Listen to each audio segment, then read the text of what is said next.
नमस्कार, मैं देवलक और आप देख रहे हैं न्यूज लाइव। 130वें संविधान संशोधन बिल को लेकर केंद्रीय गृह मंत्री अमित शाह ने विपक्ष पर साधा निशाना। कहा, जेल से चलाना चाहते हैं सरकार। केंद्रीय गृह मंत्री अमित शाह ने समाचार एजेंसी ANI के साथ बातचीत के दौरान 130वें संविधान संशोधन विधेयक को लेकर विपक्ष पर निशाना साधा। गृह मंत्री ने कहा कि जनता को बताना चाहिए कि क्या कोई मुख्यमंत्री, प्रधानमंत्री या मंत्री जेल से सरकार चला सकता है। उन्होंने विपक्ष पर हमला बोलते हुए कहा कि वे चाहते हैं कि उन्हें जेल से सरकार चलाने का विकल्प मिले। आज भी ये कोशिश कर रहे हैं कि अगर कभी जेल गए तो जेल से ही आसानी से सरकार बना लेंगे। जेल को ही CM हाउस, PM हाउस बना देंगे और DGP, मुख्य सचिव, कैबिनेट सचिव या गृह सचिव जेल से ही आदेश लेंगे। लेकिन ऐसा नहीं हो सकता। अगर कोई प्रधानमंत्री, मुख्यमंत्री या मंत्री गंभीर आरोपों में गिरफ्तार होता है और 30 दिन के भीतर जमानत नहीं मिलती तो उसे पद छोड़ना होगा। वहीं पूर्व उपराष्ट्रपति जगदीप धनखड़ के अचानक इस्तीफे पर गृह मंत्री अमित शाह ने कहा कि धनखड़ जी एक संवैधानिक पद पर थे और अपने कार्यकाल के दौरान संविधान के अनुरूप अच्छा काम किया। उन्होंने व्यक्तिगत स्वास्थ्य समस्या के कारण इस्तीफा दिया है, इसलिए किसी को इसे ज्यादा खींचकर कुछ खोजने की कोशिश नहीं करनी चाहिए। लखनऊ में शुभांशु शुक्ला का ग्रैंड वेलकम।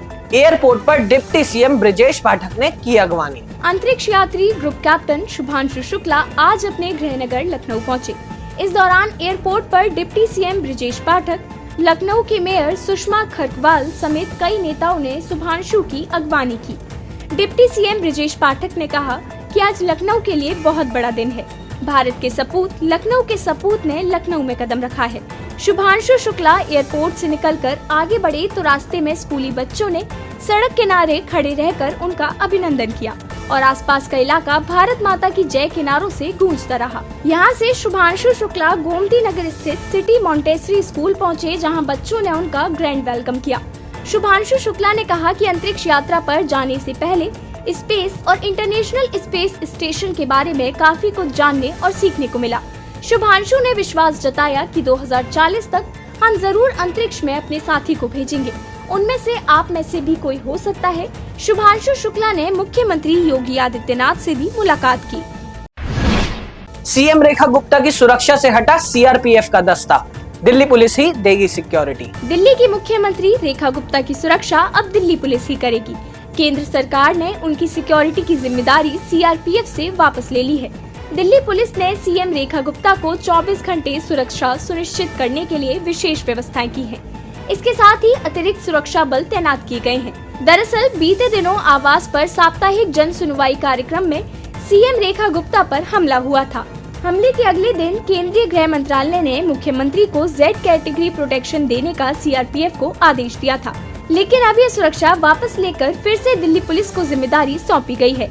इस बीच CM रेखा गुप्ता पर हमले के मामले में मुख्य आरोपी राजेश के दोस्त तहसीन सैयद को गुजरात के राजकोट से गिरफ्तार किया गया है। दिल्ली मेट्रो का आज से बड़ा किराया। DMRC ने 8 साल बाद किया बदला। दिल्ली मेट्रो रेल कॉरपोरेशन ने 8 साल बाद मेट्रो के किराए में बढ़ोतरी की है। ये बढ़ोतरी आज से लागू हो गई है। DMRC ने सभी मेट्रो लाइनों पर किराए में 1 रुपए से लेकर 4 रुपए तक बढ़ोतरी की है।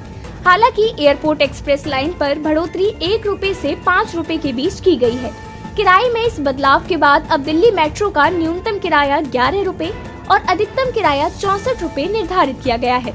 इससे पहले DMRC ने 2017 में किराए में संशोधन किया था। वहीं किराए में बढ़ोतरी के बाद भी स्मार्ट कार्ड का इस्तेमाल करने वाले यात्रियों को हर यात्रा पर 10% की छूट मिलती रहेगी। इसके साथ ही ऑफ पीक आवर्स यानी सुबह 8 बजे से पहले, दोपहर 12 बजे से शाम 5 बजे के बीच और रात 9 बजे के बाद 10% की अतिरिक्त छूट भी मिलेगी। टैरिफ वॉर पर बोले अमेरिकी उपराष्ट्रपति JD वेंस। रूस पर आर्थिक दबाव के लिए भारत पर लगाया अतिरिक्त टैरिफ। अमेरिकी उपराष्ट्रपति JD वेंस ने कहा कि राष्ट्रपति ट्रंप ने रूस के यूक्रेन पर हमलों को रोकने के लिए आक्रामक आर्थिक दबाव बनाने का फैसला किया है। इसके तहत ही भारत पर अतिरिक्त टैरिफ लगाया गया है। वेंस ने यह भी कहा कि राष्ट्रपति ट्रंप ने यह भी संदेश देने की कोशिश की है कि अगर रूस यूक्रेन पर हमले रोक देता है तो उसे फिर से वैश्विक अर्थव्यवस्था में शामिल किया जा सकता है। लेकिन रूस के हमले जारी रहने की स्थिति में रूस को और कई प्रकार के प्रतिबंधों का सामना करना पड़ सकता है। NBC न्यूज के कार्यक्रम में JD वेंस ने कहा कि अमेरिका द्वारा उठाए जा रहे इन कदमों का उद्देश्य रूस की तेल से कमाई को कम करना है। इससे रूस कमजोर पड़ेगा और युद्ध रोकने में मदद मिलने की संभावना है। JD वेंस ने यह भी कहा कि अड़चनों के बावजूद अमेरिका रूस यूक्रेन युद्ध को समाप्त कराने में मध्यस्थता की भूमिका निभा सकता है। घरेलू शेयर बाजार की तूफानी शुरुआत, सेंसेक्स और निफ्टी में बड़ा उछाल। हफ्ते के पहले कारोबारी दिन घरेलू शेयर बाजार ने शानदार शुरुआत की। इस दौरान सेंसेक्स 400 अंक चढ़कर 81,700 अंक के लेवल पर कारोबार करता नजर आया। इसके साथ ही निफ्टी 120 अंक की तेजी के साथ 25,000 अंक के लेवल के करीब नजर आया। आज सेंसेक्स के 30 शेयरों में से 24 में तेजी और 6 में गिरावट दर्ज की गई। वहीं निफ्टी के 50 शेयरों में से 39 में तेजी और 11 में गिरावट नजर आई। NSE के मीडिया इंडेक्स को छोड़कर सभी में तेजी रिकॉर्ड की गई। वहीं एशियाई बाजारों में जापान का निक्केई 0.68% ऊपर चढ़कर 42,922 पर और कोरिया का कॉस्पी 0.92% उछाल के साथ 3,198 पर कारोबार करता रहा। इसके अलावा हांगकांग का हैंगसेंग इंडेक्स 2.04% बढ़कर 25,856 पर और चीन का शंघाई कंपोजिट 0.86% ऊपर उठकर 3,858 पर पहुंच गया। सराफा बाजार में आई बम्पर तेजी, सोने और चांदी की बड़ी चमक। सराफा बाजार में आज सोने चांदी के भाव में बम्पर तेजी का रुख रहा। आज बिना GST 24 कैरेट सोना 987 रूपए उछलकर 1,03,47 रूपए प्रति 10 ग्राम और GST के साथ 1,03,355 रूपए प्रति 10 ग्राम तक हो गया।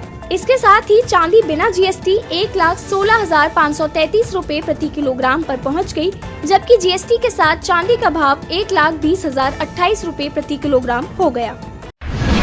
आज के लिए बस इतना ही। कल फिर मिलेंगे देश दुनिया की नई जानकारियों के साथ। तब तक के लिए देखते रहिए और सब्सक्राइब कीजिए IIMT मीडिया।